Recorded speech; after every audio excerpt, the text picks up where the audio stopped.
ফ্যাসিবিরোধী বিপ্লবের অগ্রসেনানী মাহমুদুর রহমানকে প্রফেসর ইউনূসের সরকার জেলে পাঠাইছে। এই মাহমুদুর রহমান সেই বিরল ব্যক্তিত্ব যিনি হাসিনার শাসনের শুরুতেই ফ্যাসিবাদের উত্থানকে সঠিকভাবে চিহ্নিত করতে পারছিলেন, যিনি একাই প্রতিবাদের মশাল জ্বালায় রাখছিলেন। কেন তাকে নেওয়া হলো জেলে?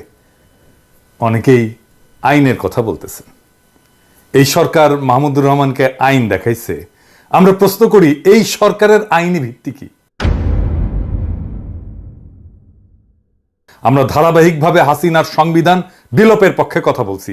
অন্তর্বর্তীকালীন সরকার হাসিনার সংবিধান বজায় রাখার সিদ্ধান্ত নিছে, যা এখনো দেশের সর্বোচ্চ আইন।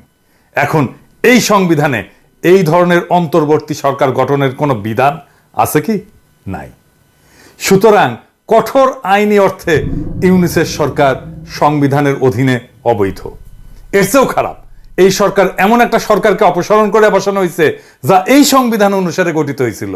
অতএব এই অন্তর্বর্তীকালীন সরকার শুধু অবৈধ না, বরং এই সরকার গঠনে জড়িত প্রত্যেক ব্যক্তি এবং যারা এই সরকারের অংশ হয়েছে তারা সবাই দেশদ্রোহিতার অপরাধ করছে। ঠিক কিনা? আইনে তো তাই বলে। আইনি যদি দেখান তাহলে এইটাও আইন। আপনি আপনার ক্ষেত্রে দেশের সর্বোচ্চ আইন প্রয়োগ করেন নাই, মাহমুদুর রহমানের ক্ষেত্রে কেন আইন প্রয়োগ করতেছেন? এইটার যুক্তি কি? আপনি হয়তো বলবেন যে এই সরকার সফল বিপ্লবের পর জনমানুষের ইচ্ছার ভিত্তিতে বসানো হয়েছে। ঠিক কি? তাইলে মাহমুদুর রহমানকে যে কারাগারে পাঠাইছেন, এটা কি জনমানুষের ইচ্ছা অনুযায়ী? এই মাহমুদুর রহমান হইতেছেন বিপ্লবের প্রকৃত নায়ক। শহীদদের ছাড়া মাহমুদুর রহমান যে ধরনের ত্যাগ স্বীকার করছেন তা আর কেউ করে নাই, আপনারাও করেন নাই। উনি জেলে পড়ছেন বছরের পর বছর। উনার পত্রিকা বন্ধ করে দেওয়া হয়েছে, উনাকে আদালতের বারান্দায় রক্তাক্ত করা হয়েছে, উনাকে দেশ ছাড়তে বাধ্য করা হয়েছে। উনি দেশে ফিরছিলেন কেন? দেশে ফিরছিলেন মৃত্যু পথযাত্রী উনার মাকে দেখার জন্যে, আর কোনো কারণ ছিল না। তাইলে আপনার ক্ষেত্রে জনমানুষের ইচ্ছা প্রযোজ্য, মাহমুদুর রহমানের ক্ষেত্রে ইচ্ছা প্রযোজ্য হবে না কেন? এই মামলার কোনো ভিত্তি আছে? মাহমুদুর রহমান এবং শফিক রেহমানকে রাজনৈতিক উদ্দেশ্যে ফ্যাসিবাদী সরকার মিথ্যা মামলায় জড়াইছিল, আর প্রফেসর ইউনূসের সরকার হাসিনা সরকারের দায়ের করা মিথ্যা মামলা খারিজ করার প্রতিশ্রুতি দিছিল। দেয় নাই? দিছিল। এই মামলা কেন খারিজ হইল না? মাহমুদুর রহমানের মামলা তো সেই প্রথম দিককার মামলাগুলোর মধ্যে থাকার কথা ছিল, যেগুলো বাতিল করা হবে। এটা করা হইল না কেন? এরা ছাড়াও মাহমুদুর রহমান শফিক রেহমানকে শেখ হাসিনার এই কুপুত্র, ওই যে কুত্তে নিয়ে বসে থাকে ও জয়, এর হত্যার ষড়যন্ত্রের অভিযোগে যে মামলায় অভিযুক্ত করা হয়েছে, যেই মামলায় বাংলাদেশের আদালতের কোনো এখতিয়ারই নাই, এই মামলা করার কোনো এখতিয়ার নাই। এই মামলাটাই অবৈধ। জয় যুক্তরাষ্ট্রে বাস করে, শুধুমাত্র মার্কিন আদালতের এখতিয়ার আছে এই ধরনের অভিযোগের উপরে। এবং আশ্চর্যজনকভাবে যুক্তরাষ্ট্রে কোনো মামলা দায়ের করা হয়নি। হাসিনার ফ্যাসিস্ট শাসনের উৎখাতের পরেও এই মামলা কেন বজায় রাখা হইল? এই রায় কেন বজায় রাখা হইল? এই রায় তো অবৈধ, মামলাই অবৈধ। আমি আরেকটু বুঝাই বলি। যদি একজন ব্যক্তি যুক্তরাষ্ট্রে বসবাস করে এবং তার হত্যার একটা ষড়যন্ত্র হয়, থিওরিটিক্যালি ধরতেছি, তাহলে সেই অপরাধের মামলা যুক্তরাষ্ট্রের আদালতে দায়ের করতে হবে। কারণ অপরাধের শিকার যে ব্যক্তি, সে ব্যক্তি যুক্তরাষ্ট্রে বসবাস করেন এবং অপরাধের স্থানও কিন্তু যুক্তরাষ্ট্রের এখতিয়ারের মধ্যে পড়ে। তবে ষড়যন্ত্রকারী যদি বাংলাদেশে অবস্থান করে এবং অপরাধের পরিকল্পনা সেখান থেকে পরিচালনা করা হয়, তাইলে বাংলাদেশে সেই মামলা তদন্ত হইতে পারে, মামলা হইতে পারে না। কিন্তু মূল মামলাটা যুক্তরাষ্ট্রের আদালতে দায়ের করতে হবে, কারণ অপরাধের শিকার এবং ষড়যন্ত্রের লক্ষ্য যুক্তরাষ্ট্রের নাগরিক বা বাসিন্দা। যদি এমন একটা মামলা যেখানে ষড়যন্ত্রের শিকার ব্যক্তি যুক্তরাষ্ট্রে বাস করেন এবং ঘটনাটা যুক্তরাষ্ট্রের বিচার ব্যবস্থার আওতাধীন, তাহলে মামলাটা যদি বাংলাদেশে দায়ের করা হয়, তবে এইটা আইনের বেশ কয়েকটা দিক থেকে ব্যত্যয় বা বিচ্যুতি হবে। প্রধান ব্যত্যয়গুলো কি? একটা হইতেছে আন্তর্জাতিক এখতিয়ার লঙ্ঘন। আন্তর্জাতিক আইনে সাধারণত যে দেশে অপরাধ সংঘটিত হয়েছে সেই দেশের আদালতেই মামলার শুনানি এবং বিচার করতে পারে। যেহেতু ষড়যন্ত্রের শিকার ব্যক্তি যুক্তরাষ্ট্রে বাস করেন এবং অপরাধের প্রভাব সেই দেশের মধ্যে পড়ে, তাই মামলাটা যুক্তরাষ্ট্রের এখতিয়ারের মধ্যে পড়ে। বাংলাদেশে এই ধরনের মামলা দায়ের করা হইলে সেটা আন্তর্জাতিক আইনের মূল নীতির লঙ্ঘন। সোজা সাপটা কথা, আপনি আইনের যে কাউকে জিজ্ঞেস করতে পারেন। 2 নাম্বার, বিচার প্রক্রিয়ার বৈধতা। বাংলাদেশে দায়ের করা মামলায় আদালত কার্যকরভাবে অপরাধের তদন্ত এবং বিচার করতে সক্ষম হবে না তো, কারণ অপরাধের স্থান অপরাধের শিকার ব্যক্তি এবং প্রমাণসমূহ যুক্তরাষ্ট্রে অবস্থিত, তাই তো? এটা একটা কার্যকর বিচার প্রক্রিয়ার পরিপন্থী তো, এবং মামলার প্রকৃত আইনি ভিত্তি তো দুর্বল। আদালতের রায় ভুল ছিল, কারণ দুইটা ধারায় মাহমুদুর রহমানকে দুই রকম সাজা দেওয়া হয়েছে, একটা 5 বছর আর একটা 2 বছর। এইটারও কোনো ভিত্তি ছিল না। এইটা একটা সুষ্ঠু বিচারের ক্ষেত্রে বৈধ প্রশ্ন তোলে। যদি সরকার মামলাটা চালিয়ে যেতে চাইতো, তাইলে সরকার কি করতে পারত? সরকার তো এই মামলাটা পুনর্বিচার করতে পারত, বলতে পারতো এটা আমরা নতুন ভাবে বিচার করব। কারণ যেই দেশের আদালতের বারান্দায় মাহমুদুর রহমানকে আহত করে রক্তাক্ত করা হয়, সেই দেশে তো মাহমুদুর রহমান ন্যায় বিচার পাবে না, পানো নাই। উনাকেই বলা হয়েছিল ট্রুথ ইজ নো ডিফেন্স, বলে নাই? বলছিল তো। তাহলে উনি তো ন্যায় বিচার পাবেন না। তো এই মামলা কেন পুনর্বিচার করা হইল না?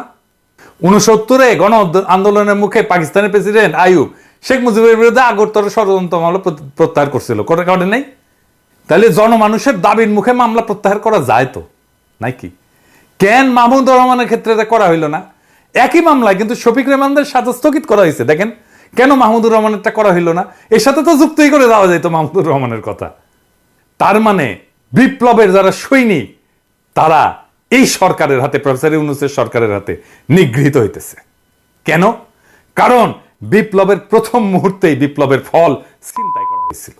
হাসিনার অপমানজনক পলায়নের পর আসিফ নজরুল একাই তথাকথিত সাংবিধানিকতার দোয়াই দিয়া ছাত্রদের একাংশকে ক্যান্টনমেন্ট আর বঙ্গভবনে নিয়ে ঘুটু কইরা প্রফেসর ইউনূসকে হাসিনার বানানো রাষ্ট্রপতি চুপ্পুর কাছে শপথ নেওয়াইছিল, আর এক গাদা অপদার্থ উপদেষ্টা নিয়ে কাজ শুরু করে বিপ্লবের হোকা মেরে দিয়েছিল। এদের শাসনে ক্যান্টনমেন্টে আশ্রয় পেল সব আওয়ামী দুর্বৃত্তরা, পলায় গেল সবাই। বিপ্লবও পলায় গেছে, এখন কিন্তু যে মনির হইল পলায় গেছে। ওই মুহূর্তটা ছিল খুবই গুরুত্বপূর্ণ, কারণ এর মাধ্যমে আওয়ামী আর ইন্ডিয়ার স্ট্র্যাটেজিক অ্যাসেটগুলো রক্ষিত হয়। আর এই ওয়াহিদুদ্দিন মাহমুদের মতো বুইরা খাটাস, যে কিনা হাসিনার উন্নয়নের সারিন্দা বাজাইতো, সে জানেও না কিছু, তার এখানে উপদেষ্টা বানানো হয়। বলে কি পাঠ্যপুস্তক দিয়ে অনানুষ্ঠানিক আলোচনা হয়েছিল, সেটাই প্রজ্ঞাপন হয়ে যায়। শালা বুড়া হয়েছে কিন্তু মিছা কথা বলার অভ্যাস যায়নি। এভাবে প্রজ্ঞাপন হয় কোনো সরকারি? আপনার সরকারি অফিসে অনেকেই কাজ করেন, আপনারাই বলেন এভাবে প্রজ্ঞাপন হয়? যখন অন্তর্বর্তী সরকার গঠনের জন্য আসিফ নজরুল ঘুটু করিচ্ছে, আমি তখনই বুঝছিলাম এইখানে ইন্ডিয়ার লোকজন ঢুকে গেছে। আমি তখনই বিপ্লব চিন্তায় হওয়ার বিষয়ে সতর্কতা দিছিলাম, বলছিলাম না ওই সময় ভিডিওতে? যারা বিপ্লবের পিছনে ছুরিকাঘাত করছে তারা নতুন মির্জাফরের মতো কুখ্যাত হয়ে থাকবে। তাহলে মাহমুদুর রহমানকে কেন জেলে দেওয়া হইলো জানেন? মাহমুদুর রহমানকে জেলে দেওয়ার প্রকৃত কারণ হইল তিনি ভারতের আসল প্রভুদের জন্য একটা আপদ। বাংলাদেশের স্বাধীনতা সার্বভৌমত্ব হারানোর বিষয়ে মাহমুদুর রহমানের চেয়ে বেশি কেউ সতর্ক করে নাই। আজ আমরা হাসিনার শাসন ব্যবস্থাই দেখতেছি, সেই একই ফ্যাসিবাদী কাঠামো, তবে হাসিনা ছাড়া। যারা ভারতের স্থানীয় এজেন্সি এবং বাংলাদেশের এই যে প্রথম আলো, ডেইলি স্টার, এই গোষ্ঠী তো সরকার হিসেবে পাইছি আমরা, তারা মাহমুদুর রহমানকে নিশ্চুপ করতে তাদের সর্বোচ্চ চেষ্টা করবে। এখন বলতে পারেন কিভাবে এটা এড়ানো যেত? একটা তো দেখাইলাম, শফিক রেহমানদের রায় তো স্থগিত করে দিছে, দেখলেন তো। 2 নাম্বার, এই মামলাটা পুনর্বিচারের জন্য পাঠানো যেত। 3 নাম্বার, রায় বাতিল করে দেওয়া যেত। 4 নাম্বার, আমি যদি আসিফ নজরুল হইতাম, এগুলো কোনো কিছু হইল না, তারপরে আমি যদি আসিফ নজরুল হইতাম, তাইলে মাহমুদ ভাইকে জেলে যাইতে হইতো না। কিভাবে জানেন?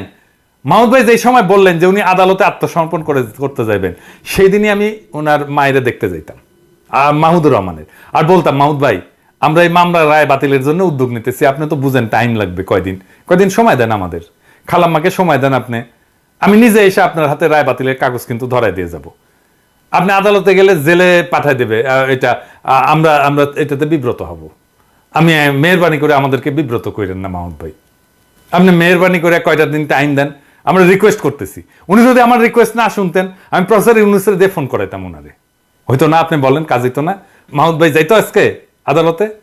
আপনারা সবাই জানেন মাহমুদ ভাইয়ের কিন্তু ঘাটতেরা, উনি যেটা মনে করবেন সেটা উনি করবেনই, করে ছাড়বেন, এবং উনি ঘাটতেরার জন্য আমরা ওনাকে পছন্দ করি, ঠিক কিনা বলেন?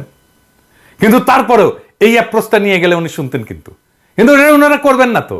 মাহমুদুর রহমান কে এখন? মাহমুদুর রহমান তো এখন কেউ না। আমরা এই ভারতীয় এজেন্ট এবং ফ্যাসিবাদের সহায়কদের কাছ থেকে কোনো দেশপ্রেম তো আশা করি না। আমরা দৃঢ়ভাবে বিশ্বাস করি যে মাহমুদুর রহমানের প্রতি প্রকৃত বিচার আমাদের জনগণ করবে, যারা ভারতের আধিপত্য এবং সম্প্রসারণবাদকে বীরত্বের সাথে পরাজিত করছে। আমরা যা নেপালে দেখছি, আমরা যা মালদ্বীপে দেখছি, আমরা দেখছি আমাদের এই অঞ্চলে ভারতের সম্প্রসারণবাদ পিছু হটছে। আমাদের জনগণ নিশ্চিত করবে যে আর কখনো ভারতীয় আধিপত্যবাদ বাংলাদেশে ফিরে আসবে না। মাহমুদ ভাই, ভয়ের কিছু নাই। ভবিষ্যতের বাংলাদেশ আপনাকে দুই হাত তুলে এবং উষ্ণ হৃদয়ে স্বাগত জানাবে। আমরা সেই দিনের অপেক্ষায় থাকলাম। ইনকিলাব জিন্দাবাদ।